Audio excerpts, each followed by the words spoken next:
Some cyberbullies show signs of PTSD, according to a UK study. Cyberbullying is linked to a variety of post-traumatic stress disorder symptoms, not only in victims, but cyberbullies as well, according to a new study of over 2,000 UK teens. Over a quarter of cyberbullies suffer from post-traumatic stress disorder symptoms, the study, published Tuesday in the Archives of Disease in Childhood journal, found. Clinical psychologist Ana Pascual-Sánchez, one of the authors of the study at Imperial College London, said her team was surprised by those results. Perpetrating aggression exposes bullies to potential violent situations in which they can lose control and even feel vulnerable at some point or regret from it, having intrusive memories, Pascual-Sánchez said. More than 2,200 teens ages 11 through 19 from 4 London schools were questioned for the study. The researchers used the Olweus Bully victim questionnaire to first narrow down the types of bullying. They found that cyberbullying was less likely, with 1 of 4 teens being involved, versus 1 in 3 teens being involved in traditional bullying. Nearly 75% of the teens filled out the children's revised impact of event scale to screen for PTSD symptoms. 35% of cyberbully victims scored above the threshold for PTSD symptoms, while 29% of the teens who did the cyberbullying showed signs of PTSD. Cyberbullies were less likely to also be traditional bullies, the researchers also found, although they did observe teens who fell under both categories. It seems as if the anonymity provided by online means could increase the risk of cyberbullying perpetration, providing a platform that is easy to access and that can reach others quickly and easily, Pascual-Sánchez said. Because this was an informational study, there are no official findings on why some cyberbullies displayed PTSD symptoms.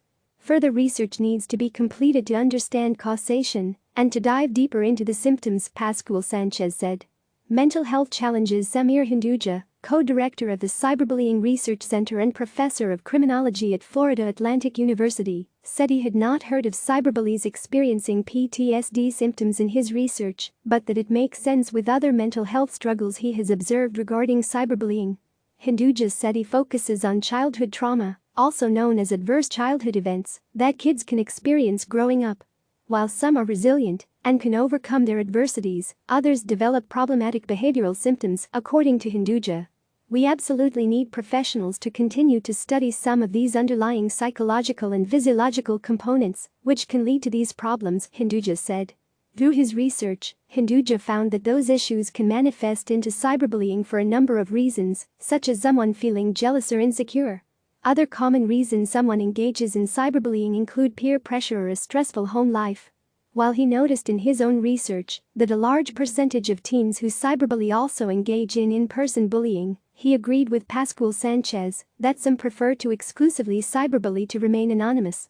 They're more likely to feel free from social norms and morals and ethics and rules and possible punishments and sanctions when they're behind a screen and physically distant or geographically separate from the target, Hinduja said. Telltale signs. There are multiple warning signs that a teen could be engaging in cyberbullying, according to Hinduja. Some signs include the teen using their device at all hours of the night, or quickly switching or hiding their screen when someone walks by.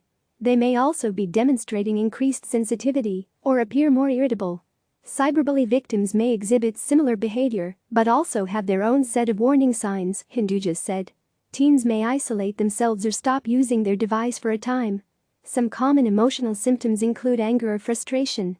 If you are a cyberbully victim, Hinduja recommended a 3-step approach to seek help. The first step is to take advantage of the controls that are within apps and sites, such as block, mute and report. The second step is to file formal reports with the social media companies so that they can begin an investigation. Lastly, he recommended that cyberbully victims reach out to someone they trust in their circle, such as a parent or counselor, to talk about what happened online.